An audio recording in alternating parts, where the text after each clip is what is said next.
ఏంటే చెల్లెలి పెళ్లి శుభలేక? అవునండి, ఆగమేఘాల మీద అచ్చొత్తిచ్చానండి లగ్న పత్రికలు. తమరు దగ్గరుండి జరిపించాలి పెళ్లి. శుభం, తప్పకుండా జరిపిస్తా. ఇది అన్నట్టు పెళ్లి పనులకి ఎవరైనా మనుషులు తక్కువైతే చెప్పు, నా కొడుకు బుల్లిరాజు గారిని పంపిస్తా. చింతకాయం కాదు, మా ఇంటి నిండా బోల్డ్ మంది పనోళ్ళు పాలేర్లు. అసలే మాది ఇప్పుడు తొరల వంశం. వస్తానండి, అవతల బోల్డ్ మందికి వంచాలి లగ్న పత్రికలు. సెంతకాయలు అమ్ముకునేదానికి సిరిమాలత్యం పడితే సెంతకాయం చూసి సి వంకర టెంకరగా ఉంది, ఇదేం కాయా అని అడిగిందంట. అట్టుంది దీని కథ. డాడీ ఏంట్రా ఇది విషయం, ఇది కిరసనాయలు, ఇది తాడు. అర్జెంట్ గా చచ్చిపోవాలంటే ఈ మూడిట్లో ఏది బెటర్ చెప్పు డాడీ. ఈ ఇసం తాగి ఈ కిరసనాయలు మీద వేసుకుని ఈ తాడు ఊరేసుకుని అగ్గిపూల లపక్కన వెలిగించుకున్నారనుకో, టపక్కన ఎగిరిపోతారా. అవును, ఎంతకీ ఏర్పాట్లన్నీ ఎవరి సాగు కోసమో? నేనే ఆత్మహత్య చేసుకున్నాను అనుకుంటున్నాను. నా బావి పేసినంట, నువ్వు బతికొండంగానే నీ ముఖం పగలు చూస్తే రేత్రి కల్లోకి వస్తుంది. అట్టానికి నువ్వు సచ్చి దెయ్యమయ్యావనుకో, దెయ్యాలు కూడా బెదిరి సస్తాయి. నువ్వు సచ్చకరా. చచ్చుతా సచ్చకరా. నేను చచ్చుతా. అయినా అంత అర్జెంట్ గా సత్తాల్సిన కర్మ నీకేంట్రా ఇప్పుడు? ఎందుక నేను పిల్లని లవ్ చేశా, ఆ పిల్లను నేను పెళ్లి చేసుకుంటానంటే నువ్వు నో అంటావు. నేను నీ మాట వినను అంటే ఆ ఆస్తి కవర్ ఎవరికైనా ఇచ్చేస్తాను అంటావు. నువ్వు ఇచ్చేసే ఆస్తి కవర్ కంటే నేను ఇచ్చేసిన మనసే నాకు ముఖ్యం. అందుకే నేను చచ్చుతా. అదే విషయం. ఓరు నా బొగ్గుకొండా, నువ్వు ప్రెసిడెంట్ అవడం నాకు కావాలి గాని పేడెత్తుకునే అమ్మాయిని తీసుకొచ్చి నానా నేను దీన్ని ప్రేమించాను అని చెప్పు, నేను చేయకపోతాను. అవును, ఎంతకీ ఎవరమ్మాయి? ఒకటే అట్లా సిగ్గుపడబాకరా, చాలా సండాలంగా ఉంది. ఎవరో చెప్పు. అది అది జానకమ్మ. ఏంటి జానకమ్మ? అవ్వా, నీ గని పిచ్చిగా నెక్కిందంట్రా. నా వయసావిని నువ్వు ప్రేమించటమేట్రా? జానకమ్మ కాదు డాడీ, ఆవిడ మనవరాలు సౌందర్యను ఆవిడ మనవరాలా? నా ఎదుకున్నా నా బొగ్గుకొండ కదే. రే, జానకమ్మ గారితో ఇయ్యమందడం అంటే నేను మాత్రం కాదంటని చెప్పు. వెంటనే వెళ్ళి వాళ్ళతో మాట్లాడి ఆ ముఖరథం పెట్టించుకొస్తా. అబ్బా, కింద ఒత్తులు తీసేసి ప్రాణాలు తీసేస్తున్నావు డాడీ. ముఖరథం కాదు డాడీ, ముహూర్తము. ముహూర్తము అదేలా ముఖరథము, అదే పెట్టించుకొస్తా. డాడీ, నేను ఇంకో డాడీ కాకుండా నీకే పుట్టినందుకు నాకు పిచ్చి హ్యాపీగా ఉంది డాడీ. ఆనందమానందమాయనే ఈ అందగాడు పెళ్లి కొడుకాయనే. తాతబ్బాయి గారు, ఈ శుభ సమయంలో మీకు విషయం చెప్పాలండి. మా బుల్లిరాజు గారు పుట్టినప్పుడు నా గురించి డాడీ చెప్పు చెప్పు చెప్పు. మా బుల్లిరాజు గారు పుట్టినప్పుడు మా ఆవిడికి పురుడు పోసిన మంత్రసాని చూసి పుట్టింది పందిటలేమో అనుకుని అని అడిచి ముడిచిపోయిందండి. డాడీ ఇప్పుడు అవన్నెందుకు? ఊరుకోవా, మన జీవితాల్లో గొప్ప ఈ చిత్రాలు జరిగినప్పుడు 10 మందికి చెప్పుకోవాలా. ఇప్పుడు మంత్రసాని మూర్చిపోయింది కదండి. ఇకపోతే మా ఆవిడ ఎట్టని సేపుల్లే నా కొడుకుని కన్నానని బెంగపడి పురిటి స్థానం అవ్వకముందే చచ్చిపోయిందండి. డాడీ, నేను నీ కడుపున పుట్టపట్టే కదా నాకు ఈ ఫేస్ వచ్చింది. నేను ఇంకొక నాన్నకు పుట్టిన అందంగా నన్ను పుట్టుండేవాడిని. ఇక చూడు, కాకి పిల్ల కాకి ముద్దురా. నీ మొహం ఎప్పుడు నాకు ముద్దొత్తనే ఉంటుందిరా కన్నా. ఇకపోతే మా ఆవిడ చచ్చిపోయింది కదండి. ఈయన్ని ఎత్తుకోవడానికి వచ్చిన పని పిల్లలండి. ఈయన చూసి దడుచుకుని పరుగో పారిపోయేవారండి. అసలు ఈడికి ఈ జన్మలో పెళ్ళవుద్దా అని నేను ఈ ఆడవని రోజు లేదనుకోండి. అట్లాంటిది మా బుల్లిరాజు గారికి మీ అమ్మాయితో పెళ్లి కుదరటం నిజంగా మా అదృష్టం కదండి. ఎంత మాట, మీలాంటి వారితో వీవంతరం మా అదృష్టం. చాలవరకండి, అంత మాట్లాడతారు. పొంతులు గారు మొకరథం పెట్టేయండి. అయ్యా, ఈనాటికి సరిగ్గా 4వ రోజుకు ఓ మంచి దివ్యమైన ముహూర్తం ఉంది. అయితే అదే కాయ చేసేయండి. ఏం డాడీ? అట్లాగే. ఏమనే, మా ఓడికి పెళ్లి ఖాయమైతే మా నూరు దేవాలయంలో దేవుడికి అభిషేకం చేయిస్తానని మొక్కుకున్నానంటే ఆ అభిషేకం ఇలా జరిపిస్తున్నాను. మీరందరూ పెళ్లి కూతురు తీసుకుని తప్పకుండా రావాలి.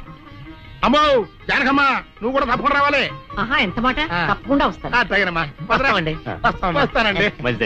అమ్మా, పల్నాటి నాగమ్మ లెవెల్లో పథకాలేసి ఈ పెళ్లిని జరగొడదామని చూసావు. అది తెలుసుకోలేనంత ఎదవని కాదు నేను. మీ అందరికీ తెల్లారదాకా టైం ఇస్తున్నా. నా కొడుకుని ఎక్కడ దాచారో చెప్పకపోతే మీ అందరి బతుకులు తెల్లారిపోతాయి. నిజంగా బుల్రాజు అయ్యాడో మాకు తెలియదండి. నేను ఇంకేమీ దలుచుకోలేదు. మీకు ఇచ్చిన గడువు లోపల మీరు నిజం చెప్పాలి, అదే నేను వినాలి, అంతే.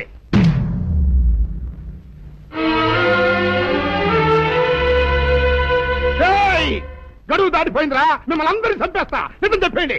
బాబు గారు బుల్రాజు గారిని ఎవరో చంపేసి చెరువులో పడేసి.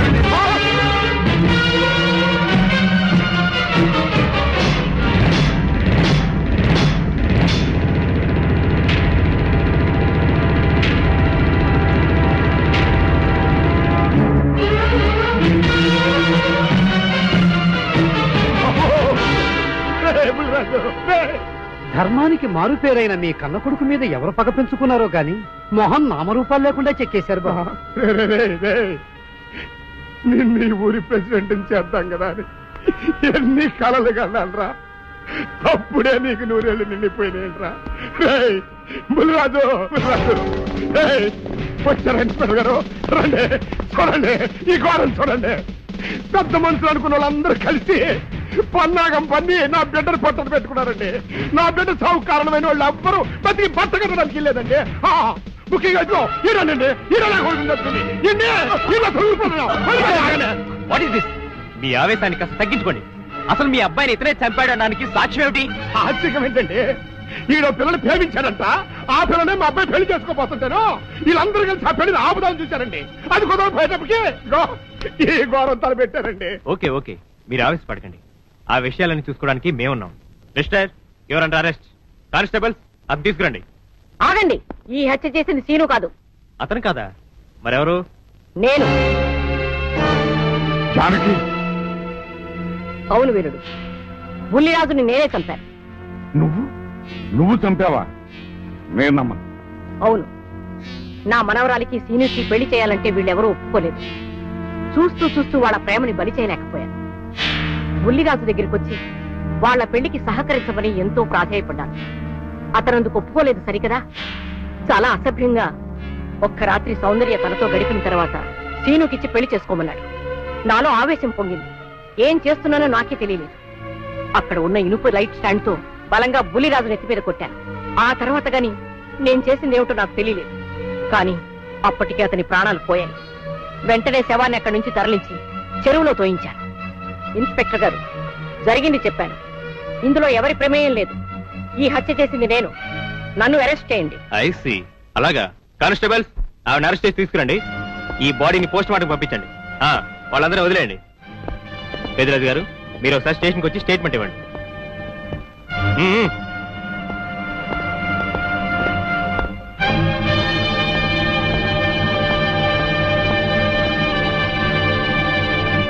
చెప్పు జానకి, ఏం చేయాలో చెప్పు. నా మెళ్ళో ఉరితాడు పడేలోగా నా మనవరాలి మెళ్ళో నీ మనవడు పసుపుతాడు కట్టాలి. అలాంటి మాట్లాడక జానకి, నేను భరించలేను. నీకేమీ కాదు, పట్నం వెళ్ళి మంచి లాయర్ని మాట్లాడతాను. ఎలాగైనా సరే నిన్ను బయటికి తీసుకొస్తాను. నువ్వు నన్ను కాపాడే ప్రయత్నం చేస్తే నీ మనవడు ఉరికంబం ఎక్కుతాడు. ఏమిటో అనేది? ఈ హత్య నేను చేయలేదు. మరి సౌందర్యని పెళ్లి చేసుకుంటే నిన్ను చంపేస్తానని బుల్లిరాజుని గుళ్ళో బెదిరించాడు కూడా సీను. ఈ పరిస్థితిలో సీనుని అరెస్ట్ చేస్తే సాక్ష్యాలన్నీ అతన్నే హంతకుడిగా నిరూపిస్తాయి. సీనుకి శిక్ష పడితే నా మనవరాలి గుండె పగిలిపోతుంది. అందుకే ఆ జంట దూరం కాకూడదని ఈ హత్య నేనే చేశానని నేరం నా మీద వేసుకున్నాను. జానకి, నా మనమని బతికించడం కోసం నువ్వు ఉరికమ్మ ఎక్కుతావా? లేదు వీరు, నీ మనవని బ్రతికించడం కోసమే కాదు, ప్రేమని బ్రతికించడం కోసం, ప్రేమికుల్ని కలపడం కోసం. జానకి, మనుషులు శాశ్వతం కాదు వీరు, ప్రేమ ఒక్కటే శాశ్వతం. మన ప్రాణాలిచ్చేనా ప్రేమని బ్రతికించాలి, వాడిని దంపతులు చెయ్యాలి. అదే నా కోరిక. చేస్తావు కదూ?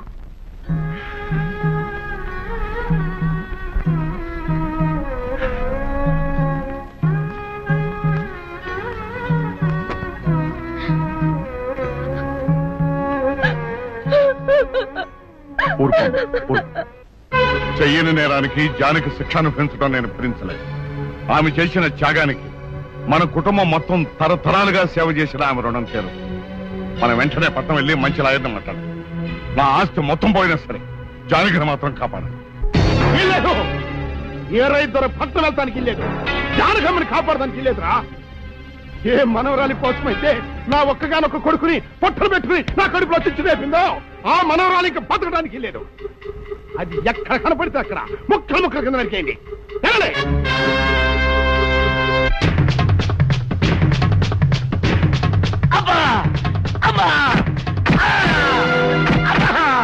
అభం శుభం తెలియని నా చెల్లిని పెళ్లి చేసుకుంటాను నమ్మించి మోసం చేస్తావా? నువ్వు వేరే పెళ్లి చేసుకుంటావు తెలిసి కూడా నీకు ఏ అపకారం తలపెట్టకుండా తను ఆత్మహత్య చేసుకోబోయిందిరా నా చెల్లెలు. అలాంటి మంచి పిల్లకి ద్రోహం చేయడానికి మనసులో వచ్చిందిరా.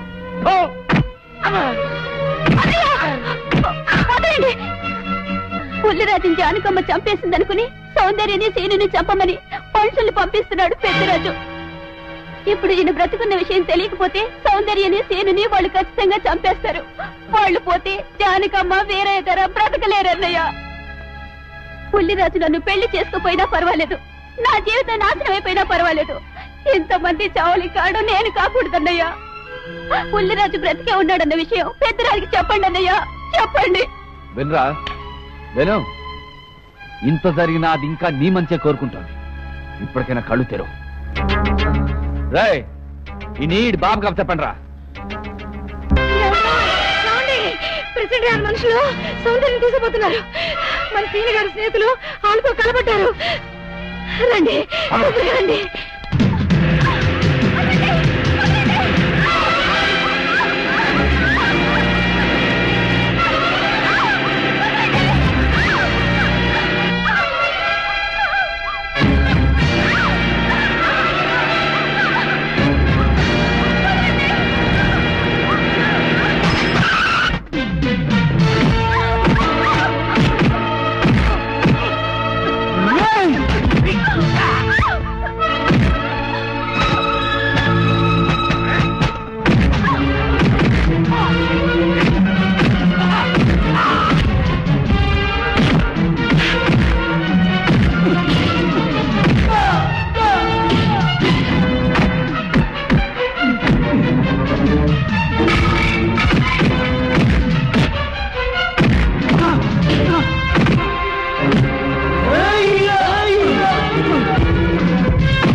ముద్రస్తున్నా కొడక, నా కడుపులో చెడబుట్టే కదట్రా.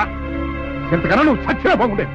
నువ్వు నిజంగా చచ్చావనుకుని ఆ పిల్లలు కూడా చంపేమని మనుషులు పంపించారు కదట్రా. అమ్మా గౌరీ, మా ఊరు చేసిన ఏదో పనికి నేను క్షమాపణ కోరుకుంటానమ్మా. పెద్దవారు అంత మాట అనకండి. ఏంట్రా సిగ్గు లేకుండా ఇంకా నిలబడదొస్తావు? లగెత్తులు పోలీస్ స్టేషన్కి వెళ్ళి నేను ఇంకా బతికుండే తెచ్చాను అని చెప్పి జానకమ్మని నిడిపించుకురా. ఆ పిల్లకేం కాకుండా నేను చూసుకుంటా. అట్లా నిలబడతావురా పో.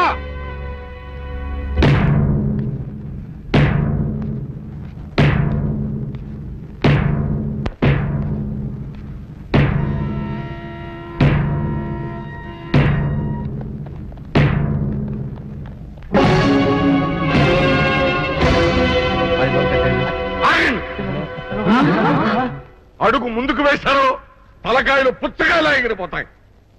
బాబు మీరు ఇక్కడే ఉన్నాడు, వాళ్ళ అంతు చూస్తాను. ఒరే పెద్దిరాజు, నీ బలగాన్ని వెంటేసుకొస్తే నేను బెదిరిపోయి నా మనవన్నే మనవరాలు నీకు అప్పగిస్తాననుకున్నావురా? ఆవేశం తగ్గించే కాస్త నేను చెప్పేది ఇరవయా. దమ్ములుంటే మగాడు అనేవాడు ముందుకు రండిరా. ఈ వేరే ధర సత్తా ఏమిటో చూపిస్తాను. ఇప్పించుకోండి బాబు.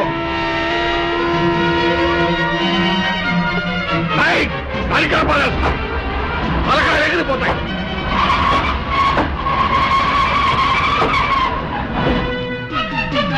నేను అమ్మాయి మీరు ఎక్కడే ఎక్కడ మీరు వీళ్ళ సంగతి ఏం చూస్తాను.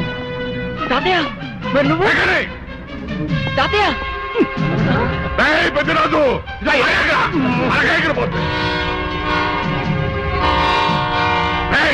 ఎక్కడెక్కడ వస్తున్నారు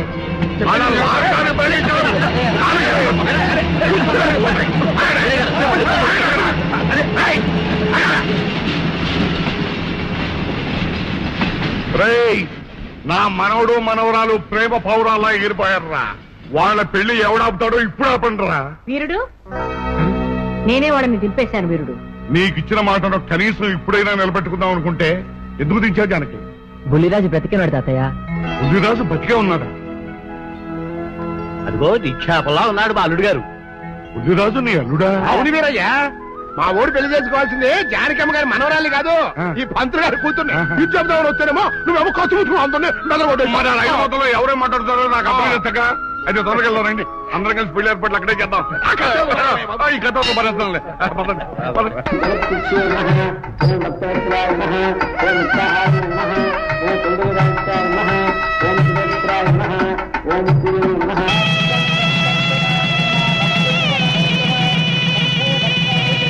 అంతా బాగానే ఉంది కానీ అత్తయ్య, నాకు అంతు పట్టని విషయం ఒకటే.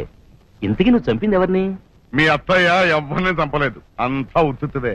మరి ఆ చెరువులో దొరికిన శవం? నేను చెప్తాను. కొత్తపల్లి నుంచి ఇప్పుడే మాకు రిపోర్ట్ అందింది.